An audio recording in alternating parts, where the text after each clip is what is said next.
ये आकाशवाणी रायपुर है। छत्तीसगढ़ी समाचार बुलेटिन के संग संध्या तिवारी के जय जोहार। अब सुनो आज के प्रमुख समाचार। प्रधानमंत्री नरेंद्र मोदी ह कहिने कि नई दिल्ली में लाल किला के तीर काली संझा होए कार विस्फोट घटना के षड्यंत्रकारी मन ला बख्से नहीं जाए।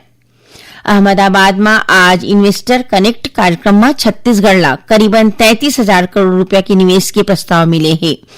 और बीजापुर जिला में आज सुरक्षा बल के संग हुए मुठभेड़ में 6 माओवादी मारे गए हैं। अब समाचार विस्तार ले। नई दिल्ली में लाल किला के तीर काली संझा हुए कार विस्फोट मामला में 8 लोगन की मौत हो गई है और कई जन मनखे मन घायल हो गए हैं।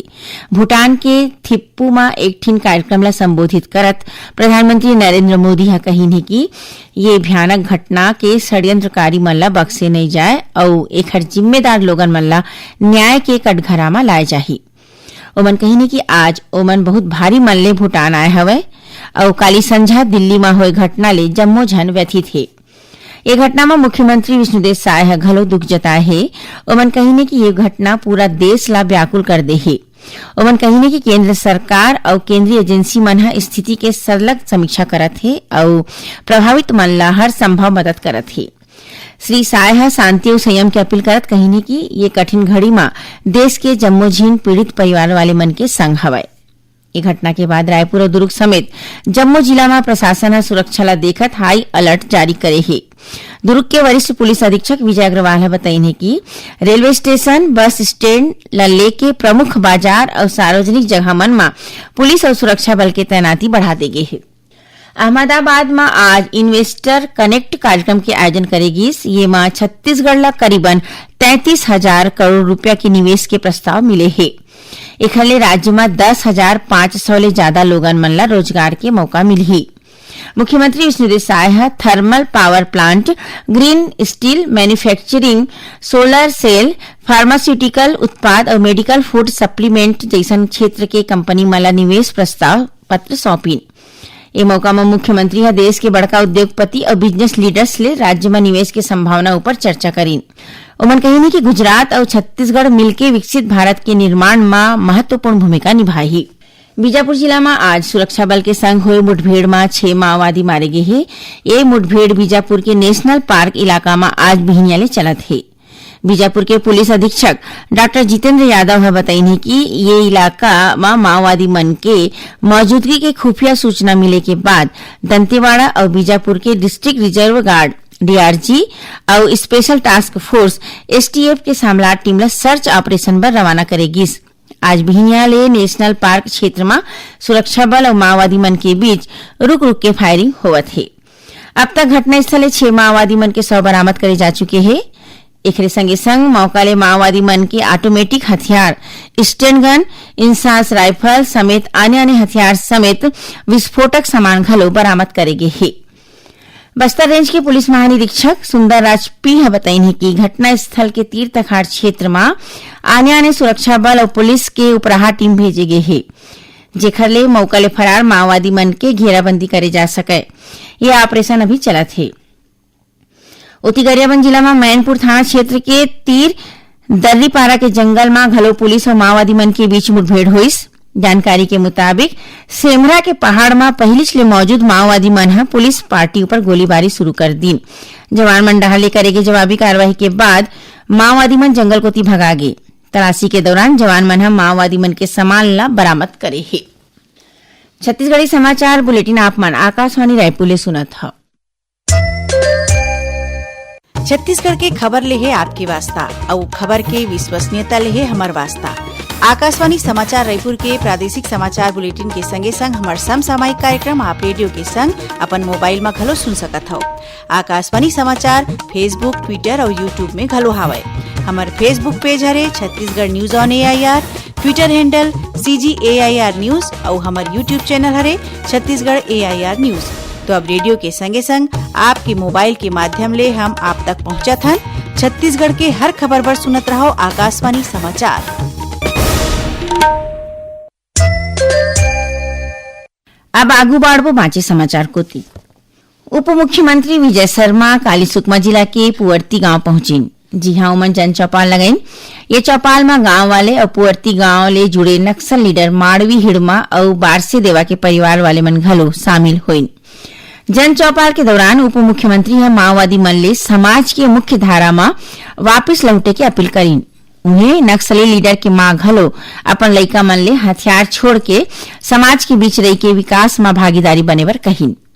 उप मुख्यमंत्री श्री शर्मा पुअर्ती गांव में स्थापित 150वां बटालियन के कैंप में जाके नक्सल मोर्चा में काम करत केंद्रीय सशस्त्र बल और पुलिस मन के जवान मन ले भेंट करके उखर हौसला बढ़ाइन।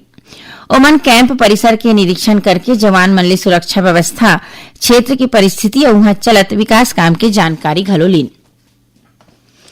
बिलासपुर शहर के खराब सड़क के मामला में सुनवाई करत छत्तीसगढ़ उच्च न्यायालय है राज्य शासन डहर ले शपथ पत्र पेश नहीं करे में नाराजगी जताए है। संगे संग 1000 रुपया के जुर्माना घलो लगाए है। कोर्ट है शासन ले सड़क ले जुड़े चलत काम के स्थिति और प्रगति में एक घाव फेर जवाब पेश करे बर कहे है। लौह पुरुष सरदार वल्लभ भाई पटेल के 150वां जयंती के मौका में बिलासपुर शहर में यूनिटी मार्च के आयोजन करेगी। इमा बड़ संख्या में युवा मन भाग लेके देश की एकता, अखंडता और राष्ट्रीय एकजुटता के संदेश दी। कार्यक्रम की शुरुआत तिफरा स्थित मां काली मंदिर परिसर ले हुई। जी हां, केंद्रीय राज्य मंत्री तोखन साहू, पूर्व विधानसभा अध्यक्ष धर्मलाल कौशिक और विधायक अमर अग्रवाल माता काली के दर्शन करके पूजा पाठ करीन। एक बाद केंद्रीय मंत्री हरियर झंडा दिखा के यूनिटी मार्च के शुभारंभ करीन। यूनिटी मार्च हस्ताक्षर अभियान में माई पहुना सैकड़ों लोगन मन ला दस्तखत करीन और लौह पुरुष ला सुरता करीन। लौह पुरुष सरदार वल्लभ भाई पटेल के 150वां जयंती के मौका में काली गुजरात के केवड़िया में भारत पर्व के आयोजन करेगी। एमा मुख्यमंत्री विष्णुदेव साय घलो शामिल हुई। ए मौका में श्री साय कहिनी कि भारत पर्व हमारे देश की विविधता में एकता के प्रतीक है। बस्तर ओलंपिक के तहत काली ले जिला स्तरीय खेल प्रतियोगिता शुरू हुई, जौन 15 नवंबर तक चलही। ए दौरान तीरंदाजी, एथलेटिक्स, कराटे, वेट लिफ्टिंग, खो-खो, रस्साकसी, वॉलीबॉल, कबड्डी, बैडमिंटन और फुटबॉल जैसन खेल के प्रतियोगिता आयोजित करे जाही। काली पहली दिन कोंडागांव जिला में 14 ले 17 बछर आयु के बालिका वर्ग में प्रतियोगिता आयोजित करे जाही। उन्हें दूसर दिन 13 नवंबर के 17 बछर ले ज्यादा आयु वर्ग के माई लोगिन और 14 नवंबर के 17 बछर ले ज्यादा उम्र वर्ग के पुरुष के बीच खेल प्रतियोगिता होही। ऐसने ही 15 नवंबर के 14 ले 17 बछर उम्र वर्ग के बालक वर्ग के प्रतियोगिता आयोजित करे जाही। उत्तरी अमेरिका में राहत प्रवासी छत्तीसगढ़ी के संगठन नॉर्थ अमेरिका छत्तीसगढ़ एसोसिएशन नाचा अमेरिका के सैन फ्रांसिस्को स्थित भारतीय दूतावास में छत्तीसगढ़ राज्य के स्थापना दिवस मनाइस। ये मौका में छत्तीसगढ़ के समृद्ध संस्कृति, परंपरा और लोक कला के झलक देखे बर मिलिस। ये मौका में लगाए गए स्टॉल में छत्तीसगढ़ के उत्पाद, हस्तशिल्प, लोक कला और पारंपरिक आभूषण के सुघ्घर प्रदर्शन करेगी। मुख्यमंत्री विष्णुदेव साय नाचा बे एरिया चैप्टर के जम्मू सदस्य मन ला बधाई देवत कहिने की उखर ये प्रयास छत्तीसगढ़ के लिए गौरवशाली परंपरा मन ला वैश्विक मंच में स्थापित करे के दिशा में एक प्रेरणादायक कदम हवय। अब थोड़की समाचार सार में मुख्यमंत्री विष्णुदेव साय के पगरेती में 14 नवंबर के मंत्रालय में राज्य मंत्री परिषद के बैठक राखी जाही। केंद्रीय सहकारिता विभाग के संयुक्त संचालक रेणु शेखावत आज नवा रायपुर स्थित छत्तीसगढ़ राज्य सहकारी बैंक के प्रदेश में संचालित सहकार ले समृद्धि कार्यक्रम के प्रगति के समीक्षा करीन और महासमुंद जिला के बसना थाना क्षेत्र में पुलिस 2 दिन अंतर्राज्यीय गांजा तस्कर ला गिरफ्तार करके उखड़ती ले 60 किलो गांजा बरामद करे है। जब्त गांजा की कीमत करीबन 12 लाख रुपया बताया जावत है। आखिर में प्रमुख समाचार एक घाव फेर। प्रधानमंत्री नरेंद्र मोदी कही कि नई दिल्ली में लाल किला के तीर काली संझा हुए कार विस्फोट घटना के षड्यंत्रकारी मन ला बख्शे नहीं जाए।